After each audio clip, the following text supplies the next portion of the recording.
Come on, get that last idea in there. If you need to take a minute after the bell rings, then cool, but we got to get started. Because I think y'all are still a little bit behind, aren't we? Oh, we're ahead.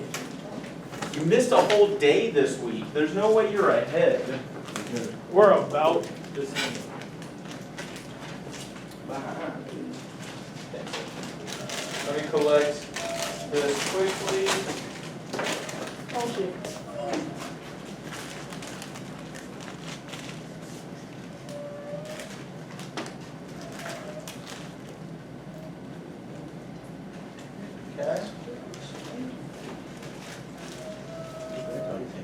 Alright. What does that sound like? Death. What are you doing? What are you doing? You must be right outside your mind, checking your phone in the middle of my class, sir. We was switching seats. No. We was switching seats. No, Preston, we're in the middle of class. If it's that good, you're going to share it with the class? She's talking about it's my house. Nah, he can't share it with you. Then you should be looking at it in the middle of my classroom. Alright, so we have to wrap up some last details with the lesson 2, transforming nonlinear data. That's a fact. Yep, it says lesson 3 on there. What you got to eat in here? What you got in that lunchbox? Stuff for me, not for you. What you got in that lunchbox? Stuff for me, not for you. You got water? Stuff for me, not for Probably you. got the extra one. Oh, that bad. That's what we're going to eventually get to today. Yep. I stay locked and loaded. Here you go. I'm aware. But what should we have out already? Task force. Oh, the school's almost over. Oh my. But it ain't. We got that learning stuff to We do. got 1 more week and a half. We ain't no bill. Ain't that right? That's the understanding check. 2 full weeks. We got, 1 more week and a half? Cause damn. Oh, well, exams are Wednesday, Thursday, so a little bit more than a week and a half. But that means we got some learning to do. So, we're going to finish up this transforming nonlinear data, and then we're going to get to this lesson, which is all about the inverse function. This is where it really starts to set off, or take off. All right, so with the lesson that we're currently on, we're trying to linearize a set of data by applying an operation and writing an equation for the original data set by using the equation for the linearized. And we've already done that a little bit. I think I need to send this back out. No, you should already have it. There you go, check the book back in. Before he comes back. What did you say? He thought he was coming back. Keep going. No, I'm honestly assuming that he's got some number 2 business. Dude ain't even got When you go, I'm distracted because I use the restroom. Like, come on. All right. So I think we were here. Does this sound right? Moving on to page 4.1, reading through the context. Yep, finish that. And we finished defining the variables, but we didn't get to the next part of it, right? Yeah, we on, what is? Time and independent body, temp independent. Okay. So we got a little bit to do to catch up. So let's work through this together some. So we got our variables in there, right? Have we thought about how to linearize this data yet? Oh, we already said multiplicative. We said it was multiplicative. No, we said it was exponential. Exponential. Well, an exponential function has a multiplicative Inverse. I mean, rate change. rate change. So, quick question to make sure this is clear. How did we realize it had a multiplicative rate of change? Because it decreases. So you got to multiply by. You can't subtract to decrease? I mean, you can, but that's not it. How did we know it wasn't? Because I just said it off the bat. You can't just say it off the bat. You gotta have evidence. We took the, what's the name? No, in something log is. Well, that's what we're about to do, but my question to you is, how did we know to do the natural logarithm? And you said it because it's exponential, but how do we know it's exponential? Okay, let's focus on that. I need to pick up on that. The rate of change. The rate of change, when we looked at the quadratic and at the cubic, right, we had to look at those sets of differences because it was an additive rate of change. But if it's multiplicative, it's not an additive rate of change, it's a multiplicative rate of change. So because this is going to help you in the future, how could I figure out what that multiplicative rate of change is to make sure it is in fact multiplicative? Do B2. Okay, so B2, Divided by 98.6. so B1. B1, yeah, B1. Alright, so let's check. Ooh, 2, 4. That's right. That's right. Is that right? What do y'all think? Looking good? Yeah. So one quick detail I want to really emphasize and point out here. I want you to look at this. What does that look like? Fraction. Okay, a fraction. There's another way we could describe it. How else? Ratio. Say that one more time. Ratio. A ratio, right? Do you remember what the name for that multiplicative rate of change was? Rational. There's a rational reciprocal, number. reciprocal. We use reciprocal sometimes, Wait, but it's wait, called a constant Factor. factor or ratio, right? So the reason why, so we can call it a constant factor or a constant ratio. The reason I bring up ratio is if you look at a ratio of the numbers, that's how we find that multiplicative rate of change. Does that make sense? And so if we think it's exponential, don't forget, thanks sir, don't forget to look at that constant multiplicative rate of change. We have found it, so we know that this function is exponential, so we're going to take the, Log. not just any old log. Natural logarithm. Yeah, we can do any logarithm realistically, but for now we're going to use that natural log. And I think this is where we ended yesterday, wasn't it? Yes, sir. And we look, and this is that last detail of, so we're subtracting 0.4 every time. So has this been linearized pretty well? Yeah. Yes. So that's where we need to pick up. Make sure we answer these questions. So what operation did we choose?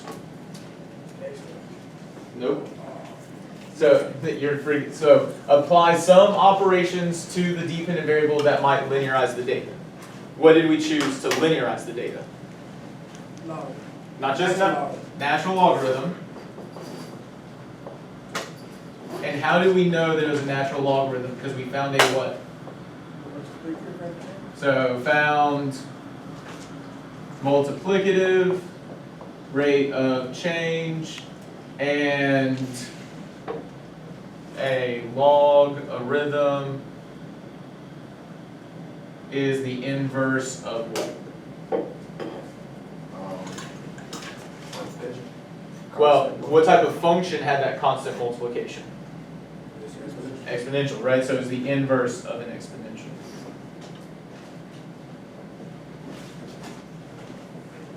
And so that's what we want to notice, right? So we use that natural logarithm, we found that multiplicative rate of change, and we know that a logarithm is the inverse of an exponential. Now, do you really know what a logarithm is yet? No.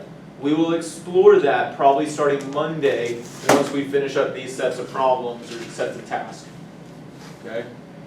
Which, by the way, starting Monday, you will want volume 2 of your textbook. Oh. So that take the other one out. So yeah, you no longer need the volume 1, you need volume 2 from now on. So at least like one. Yeah, we'll use it for about a week.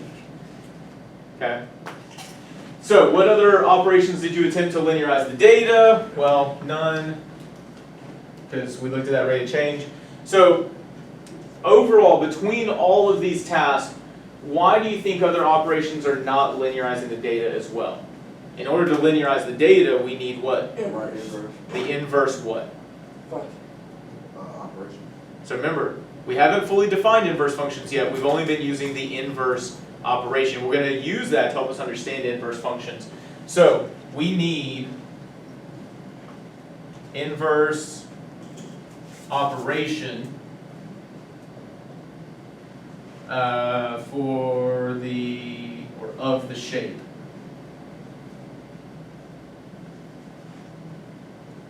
Of data, or for the data. So if we think the data is exponential, we need a logarithm. If we think the data is a cube root, which we didn't have that, but if we thought the data was a cube root, what would we have to do? We'd have to cube it to linearize, right? So it's the idea of using the inverse operation of the shape of that data. And we're rocking and rolling today. So, move to page 4.3 and fit the linear function to the data through manipulating the slope and intercept, then record the linear model. Round your linear function model to 2 decimal places and record it there. So go ahead and go to 4.3. Make sure that you have your linearized data there, which you should already. I did. I did. First of all, What? this is all. I just redistributed it. I'll send it back out. That was fun. Let's get it to it. Must be right outside your Shit, my house. I'm still on that. Alright, so I know Caleb needs me to send it to him. Jakeem, do you need me to send it? Oh, it's Sunday? Preston, do you need it? I see trick.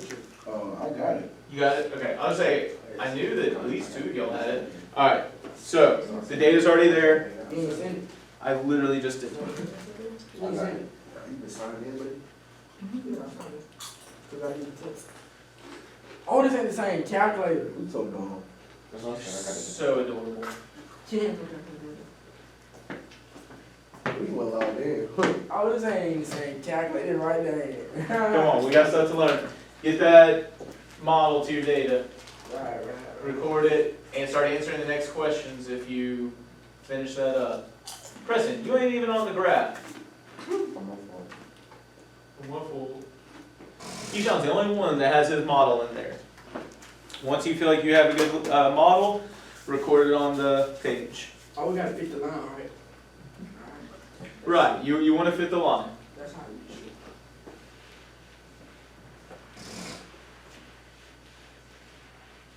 Graduation right this too? Yes, sir. They right. There you go, see me there. Yeah. Yes, sir. You know my sister went. Really? Raven James. I don't think you had Raven.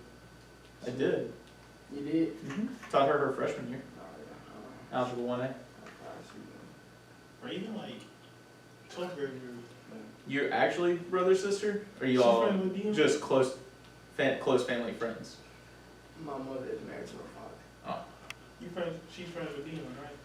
Yeah, I know her.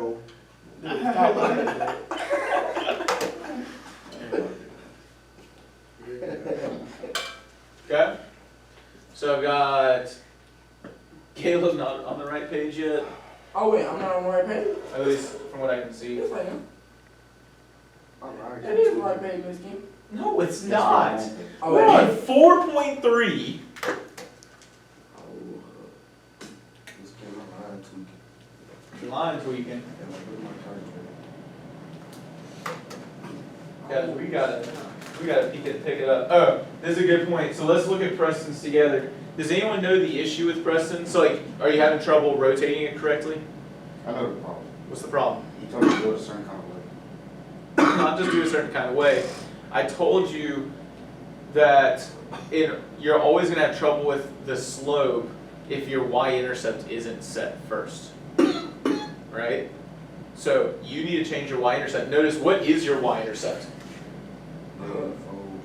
Negative 491. You need it to be up here around 98.6 or so, right? Isn't that the temperature when the body started to cool? Look at mine, look at mine, look at mine. How about this for me? Hey, click on the equation. Double click. Why don't you change your y-intercept there to about what you think it might be? You wrong. +4. Come on, think about the data. Plus 4. What did the body Six, tell? 7, 6, 4 point. Oh, 4 point something? Okay, so try that. 4 points. Hit enter. Just hit enter there. 7, 6. Okay, so we can't see the slope, but now, because notice your slope is like 100, so now change your slope. Not the y-intercept now, change your slope. Yeah. Do it to 4.76. Alright, there you go. So now we can see it. So remember that y-intercept is really important to get us started. And Miss Kim, can you go check mine?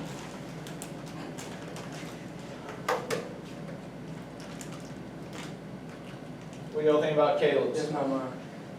Yes, it is. Oh, yeah. Like your name's right here. What do y'all think about Caleb's? Look pretty good? Yeah? Jakeem's look pretty good? Yeah. All about the same? Okay, so at this point, make sure you've recorded your linear model. I see, so Keyshawn has f1 of x equals negative 0.2x 4.6. plus 4.6, okay? Is there anything about this that we need to push on, or are we good to go?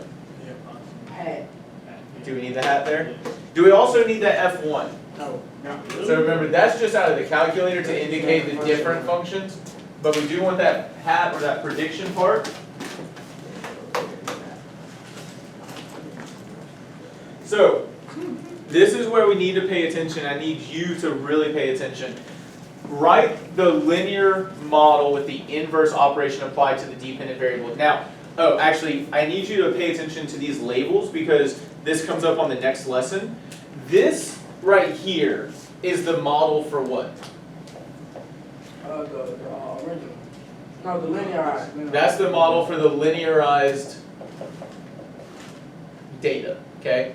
So make sure you label that as model for linearized data. And that goes right here. Now it says write the linear model with the inverse operation applied to the dependent variable and then find the algebraic representation for a model that approximates the original data set. So, what are they saying to do here to that equation? Notice we have f, the predicted f of x equals negative 0.2x plus 4.6. What are they asking me to do? This stuff. We on logarithm, right? So we took the natural log. Does anyone remember what symbols or letters we used for that? Ln to the x. Ln, right? Remember, e to the x was the exponential. The logarithm version of it is Ln. So what they want is the natural log of that dependent variable, because isn't that what you did in the calculator to linearize that data? And so please note this to yourself. This equation right here, this is the transformed. Is that the language I used? Hold on, let me see.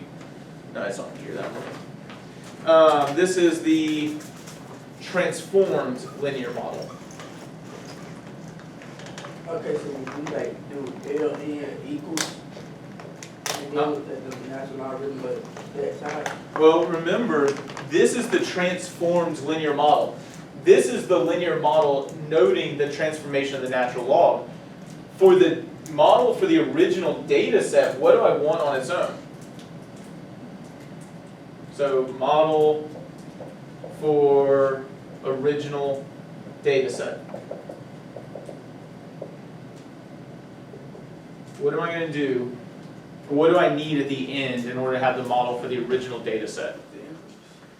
Well, I'm going to have to use an inverse eventually, but what needs to be on its own to have the model for the original data set? Not x. Remember, I'm trying to find the predicted output, so it needs to be on its own. Wow. Thank you, right? If I want the predicted output, I need the y hat, or the f of x hat on its own. Not even thinking. So the question that you need to ask yourself, and we want to pay attention to, is this. How am I right now? I have the natural log of the predicted output equals negative 0.2x. Remember, I'm not going to take the natural log of both sides. I already, in the calculator, took the natural log of those output values, right? So what do I need to do here in order to get the predicted output on its own? That's what we want to think about. Say that one more time? Solve it. No. But how? Take the Ln from the y. But the L, how do I take the ln of y? That's a variable. Yes. Go back to what we did earlier on the previous task. When we had the cube root of the predicted output, We cubed it. We put it in parentheses and cubed we cubed it, right? Because the cube is the inverse of a cube root. So what's the inverse of this natural log? Is it? We put it in parentheses and Ln on the outside. E to the x. Wasn't e, the whole point was that we had an exponential, so we took a natural log, right? I already say E to the x. What? I said E to the x. When? Did anybody hear him say that? Yes, because you Thank said you, Preston. That was a question before, bro. Because you said E to the x is not what we use. Oh yeah, no. What you were referring to is I asked what was this linear model, and that's when you said e to the x. Okay? So we need to recognize we have a natural logarithm. So what I need is e raised to that natural logarithm equals, and so I'm going to have to do whatever I do to one side of the equation, I've got to do to the other. Now, the natural logarithm is specifically with the base e.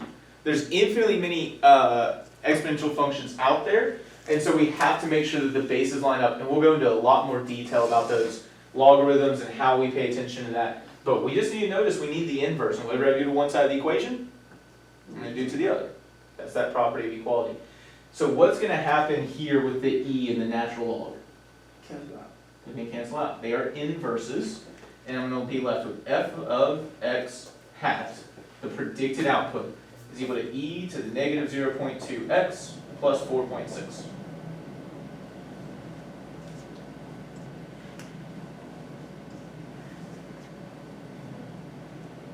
And that's supposed to be the model for what? How am I going to check that? Graph tree function. So we're going to graph that function. So show me on y'all's calculators. We're going to graph, pull up Keyshawn's. Okay, so we're going to graph that function e to the negative 0.2x, or just 0.2x, plus 4.6. Yep. Okay, I don't see that graph anywhere. It's okay. Pause for a second because you're forgetting something. Does anyone know what Keyshawn forgot about? Oh, boy. No. What he did. So hit escape. Hit escape. Oh, say it one more time. Don't we need to graph the original data too? Like if you're going to graph the model for the original data, we need to graph that original data. So we also need graph entry / edit, scatter plot. And what variables are we going to put in? Body temp first. No, time first. And then body temp. By the way, did you ever realize that you needed to switch your variables for the first question? Yeah. Right. No, on the understanding check. Yeah, You did realize that later? Okay. I did. Because I looked at it and I was like, bro, I literally told you which one was independent, which one was Yeah, I was dependent. already knowing. Couldn't say it. All right. So now we still can't see it, but he has the scatter plot. He has the model in there. So what does he need to press? Yeah, zoom to that data. Now we have it. What do you think? That model looked pretty good for the data? Yeah. Check yours. Make sure it works. Oh. Well, you don't have your model in there, bud. You don't have your model in yet. Model for the original data, did you ever type that in to check? Oh, no. Right. Oh no, I know. You're straight on too? Bro, I thought you had to put bar, time and hours, and bar body. No, hold up. You already did that. That's your scatter plot. What I'm asking you to do is to graph your model, which is a function. Put your model in there to check. Now you need to put your model. No, we got the same one. Mine, Okay. mine was 5'9", but I realized he ran. And that's fine, right? Like, it's not that big of a difference. Now, while Caleb is still figuring it out, Jakeem, are you still putting yours in? Okay, so I'll wait just 1 second. So So, we write E to hours.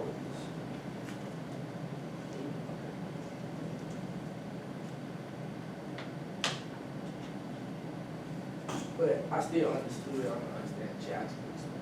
okay. I mean, that's, yeah. And you can still show understanding. That's part of that rubric, right? So, I want to point something out here. Would any of you four, or any student for that matter, have come up with this model from the beginning? Not even close. I never would have come up with this model from the beginning. So what did we do, Caleb? What did we do that made it easy to develop this model? We linearized that data. That's a really important detail that you need to pay attention to. Getting this model for the curved or nonlinear data, that's almost never going to happen. You'll linearize that data, and then you get your transformed linear model, and then you get your model for the original data. That's easy. Jumping straight to here, not easy at all. Does that make sense? That's a really important detail.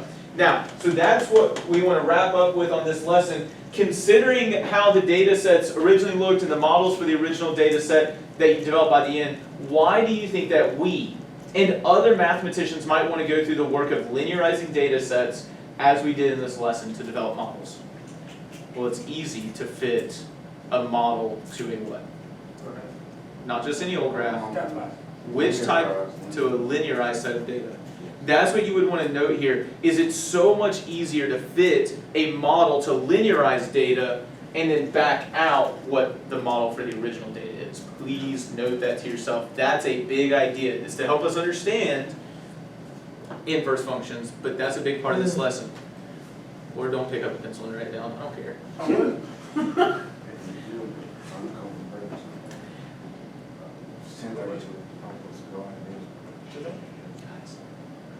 Have you written down your notes?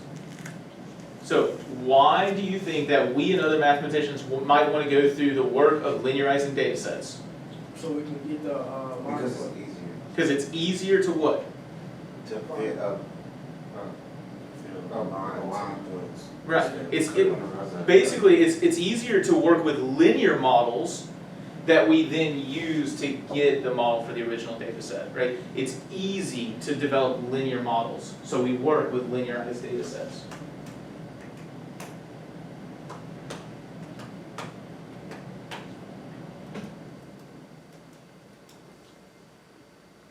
So when do we see this data in real life? Like stocks and stuff like that? So you can see it in stocks. It depends on what field you work in. All data is information gathered from the real world about variables. So there's univariate data, there's bivariate data like this, meaning there's two variables there. And so it depends. And it depends on how you investigate. The way that a lot of people knew that coronavirus was going to be a big deal initially was that they tracked the growth of it and developed models out of the growth of it. So looking at rates of change, they probably linearized that set of data, and then they developed a model like this and then backed out a model like this, because I will say if you go in and you look at the COVID growth rate, it was an exponential, not an exponential decay like this one, but an exponential growth. And so they developed models to figure out how things were going to spread. So disease is a really common way to look at models like this. And even like, so legitimately, I've never seen anyone work with the idea of like the tachometer and speed for boats. I'm sure somebody does in terms of engineering, but stopping distance of cars, police do actually look at the skid marks. By measuring the skid marks of a car, they can actually tell how fast that car was traveling when they applied the brakes, because however long it took them to stop, that's how they know how fast that car was traveling. So they use that in wrecks and things. See? Real life work right there. Alright, so now we need to move on to this new lesson. So go ahead and pick up that, it's titled Lesson 4, it's our third lesson in this unit. Because what was this entire thing to try to build up to? There's actually 2 sheets, so you each get one of those. How do you know which one? You get one of each.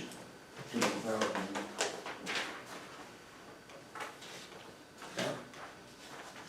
So what was the whole point of the last 2 lessons? We're trying to build up to what concept? Inverse functions. Inverse functions. So I want you to notice the big ideas or the objectives out of this lesson is you need to be able to explain how 2 functions are related graphically when they are inverses. That's where we're going to start today. And then we are also going to look at composing 2 functions algebraically to determine if they are inverses. You have not composed 2 functions, so I'm going to teach you how to compose 2 functions in order to meet this objective. So we do need to move somewhat quickly to catch up a little bit, but I think we can do it. So 2 quick things in terms of notation, and I need you all to see this. Traditionally, there's 2 different notations that we'll use for inverse functions. I'm going to show you the one that's more practical, I think, first. If we have a function y equals f of x, what is my input currently? The input is y? Not f of x. The input, guys. You're substituting x in, and you're getting what out? Why? I'm just looking right here. That's actually, he's not wrong, he's looking ahead. We substitute x in and we get out y, which remember y is f of x. So I give a numerical example here where I have 4 to the third is equal to 64. What's the input in that expression? 16. 4. 16. There is no 16 there! 16 though.